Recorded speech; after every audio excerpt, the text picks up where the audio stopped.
नमस्कार। नमस्कार अड्डा साहब। अड्डा साहब? हाँ।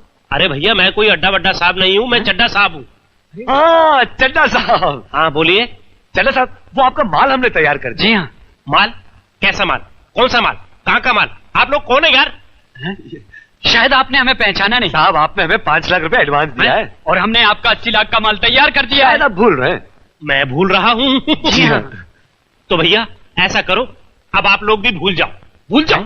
ये क्या कह रहे हैं अड्डा साहब? चड्डा साहब। चड्डा साहब ऐसा मजाक मत कीजिए, हम लोग बर्बाद हो जाएंगे। हमारे दिल की धड़कनें बंद हो जाएंगी। अरे आपके दिल की धड़कन रुक जाएगी तो इसमें मैं क्या कर सकता हूँ यार?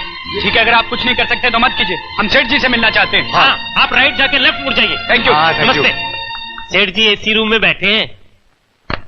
सेठ जी ये क्या, आपका मैनेजर कह रहा आप हमारे माल की डिलीवरी नहीं लेना चाहते?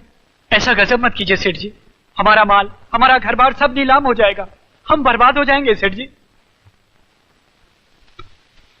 यही तो मैं चाहता हूं।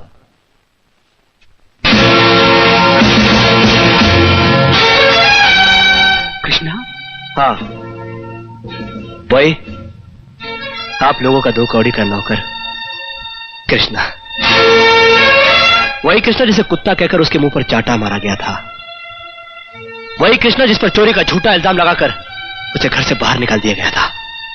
ओह, तो इस बात का बदला ले रहे हो तुम? मेरे साथ किए गए सुलूक को तो कब का भूल चुका हूं मैं, मगर अपनी बड़ी मालकिन की आंखों से बहे हुए आंसुओं को कैसे भूलूं? मेरे साहब जी के सीने पर तुम लोगों ने जो जख्म दिए उन्हें कैसे भूलूं मैं? याद है बुरे वक्त में तुम लोगों का गिरगिट की तरह रंग बदलना? याद है गारंटी पेपर पर दस्तखत करने से इनकार करना? याद है कर्जदारों को दरवाजे पे से कार को ले जाना? याद है साहब जी को जबरदस्ती सिगार छोड़ने पर मजबूर करना? अरे विक्की बाबू, आप लोगों को कुछ याद नहीं, मगर कृष्णा को सब याद है। जाओ, नहीं उठाता मैं तुम लोगों के माल की डिलीवरी।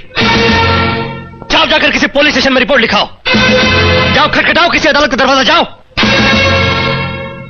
अब पता चलेगा जब कर्जदार तुम लोगों के दरवाजे पर आकर तकाजा करेंगे।